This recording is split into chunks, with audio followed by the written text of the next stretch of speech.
The American Invasion, Court and Society Review, 23 March 1887, by Oscar Wilde.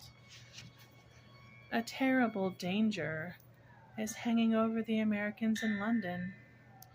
Their future and their reputation this season depend entirely on the success of Buffalo Bill and Mrs. Brown Potter. The former is certain to draw, for English people are far more interested in American barbarism than they are in American civilization. When they sight Sandy Hook, they look to their rifles and ammunition, and after dining once at Delmonico's, start off for Colorado or California, for Montana or the Yellowstone Park. Rocky Mountains charm them more than riotous millionaires. They have been known to prefer buffaloes to Boston. Why should they not? The cities of America are inexpressibly tedious. The Bostonians take their learning too sadly. Culture with them is an accomplishment rather than an atmosphere. Their hub, as they call it, is a paradise of prigs. Chicago is a sort of monster shop full of bustle and bores. Political life at Washington is like political life in a suburban vestry. Baltimore is amusing for a week, but Philadelphia is dreadfully provincial, and though one can dine in New York, one could not dwell there. Better the far West, with its grizzly bears and its untamed cowboys, its free open-air life and its free open-air manners, its boundless prairies and its boundless mendacity. This is what Buffalo Bill is going to bring to London, and we have no doubt that London will fully appreciate his show. With regard to Mrs. Brown Potter, as acting is no longer considered absolutely essential for success on the English stage, there is really no reason why the pretty, bright-eyed lady who charmed us all just last June by her merry laugh and her nonchalant ways should not, to borrow an expression from her native language, make a big boom and paint the town red. We sincerely hope she will, for on the whole the American invasion has done English society a great deal of good. American women are bright, clever, and wonderfully cosmopolitan. Their patriotic feelings are limited to an admiration for Niagara and a regret for the elevated railway. And unlike the men, they never bore us with Bunker Hill. They take their dresses from Paris and their manners from Piccadilly, and wear both charmingly. They have a quaint pertness, a delightful conceit, a native self-assertion. They insist on being paid compliments, and have almost succeeded in making Englishmen eloquent. For our aristocracy they have an ardent admiration. They adore titles and are a permanent blow to republican principles. In the art of amusing men, they are adepts, both by nature and education, and can actually tell a story without forgetting the point, an accomplishment that is extremely rare among the women of other countries. It is true that they lack repose, and that their voices are somewhat harsh and strident when they land first at Liverpool, but after a time one gets to love those pretty whirlwinds in petticoats that sweep so recklessly through society, and are so agitating to all duchesses who have daughters. There is something fascinating in their funny, exaggerated gestures, and their petulant way of tossing the head. Their eyes have no magic nor mystery in them, but they challenge us for combat, and when we engage we are always worsted. Their lips seem made for laughter, and yet they never grimace. As for their voices, they soon get them in tune.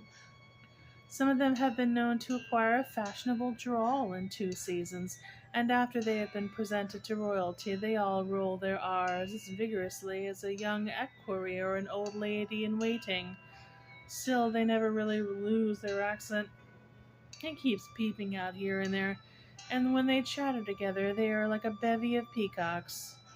Nothing is more amusing than to watch two American girls greeting each other in a drawing room or in the Row. They are like children with their shrill staccato cries of wonder, their odd little exclamations. Their conversation sounds like a series of exploding crackers. They are exquisitely incoherent and use a sort of primitive, emotional language. After 5 minutes, they are left beautifully breathless and look at each other half in amusement and half in affection.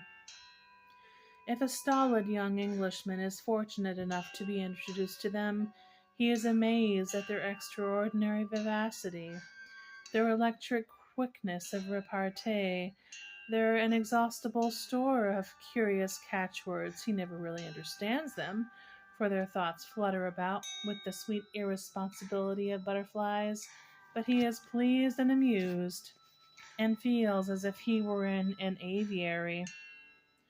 On the whole, American girls have a wonderful charm, and perhaps the chief secret of their charm is that they never talk seriously except at amusements. They have, however, one grave fault, their mothers. Dreary as were those old Pilgrim Fathers who left our shores more than 2 centuries ago to found New England beyond seas, the Pilgrim mothers who have returned to us in the 19th century are drearier still. Here and there, of course, there are exceptions, but as a class they are either dull, dowdy, or dyspeptic. It is only fair to the rising generation of America to state that they are not to blame for this. Instead, they spare no pains at all to bring up their parents properly and give them a suitable, if not somewhat late, education from its earliest years. Every American child spends most of its time correcting the faults of its father and mother, and no one who has had the opportunity of watching an American family on the deck of an Atlantic steamer or in the refined seclusion of a New York boarding house can fail to have been struck by this characteristic of their civilization.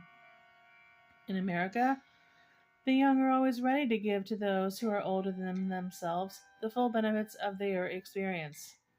A boy of only 11 or 12 years of age will firmly but kindly point out to his father his defects of manner or temper, will never weary of warning him against extravagance, idleness, late hours, unpunctuality, and the other temptations to which the aged are so particularly exposed.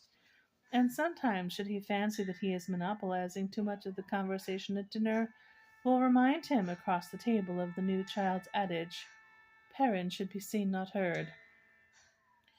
Nor does any mistaken idea of kindness prevent the little American girl from censuring her mother whenever it is necessary. Often, indeed, feeling that a rebuke conveyed in the presence of others is more truly efficacious than one merely whispered in the quiet of the nursery, she will call the attention of perfect strangers to her mother's general untidiness, her want of intellectual Boston conversation, immoderate love of iced water and green corn, stinginess in the matter of candy, ignorance of the uses of the best Baltimore society, bodily ailments, and the like. In fact, it may be truly said that no American child is ever blind to the deficiencies of its parents, no matter how much it may love them. Yet somehow, this educational system has not been so successful as it deserved. In many cases, no doubt, the material with which the children had to deal was crude and incapable of real development, but the fact remains that the American mother is a tedious person. The American father is better, for he is never seen in London. He passes his life entirely in Wall Street, and communicates with his family once a month by means of a telegram in cipher. The mother, however, is always with us, and lacking the quick imitative faculty of the younger generation, remains uninteresting and provincial to the last. In spite of her, however, the American girl is always welcome. She brightens our dull dinner parties for us and makes life go pleasantly by for a season. In the race for coronets, she often carries off the prize, but once she has gained the victory, she is generous, and forgives her English rivals everything, even their beauty. Warned by the example of her mother that American women do not grow old gracefully, she tries not to grow old at all and often succeeds. She has exquisite feet and hands, is always bien chaussée et bien gantée, and can talk brilliantly upon any subject, provided that she knows nothing about it. Her sense of humor keeps her from the tragedy of a grande passion, and as there is neither romance nor humility in her love, she makes an excellent wife. What her ultimate influence on English life will be, it is difficult to estimate at present, but there can be no doubt that of all the factors that have contributed to the social revolution in London, there are few more important, and none more delightful, than the American invasion.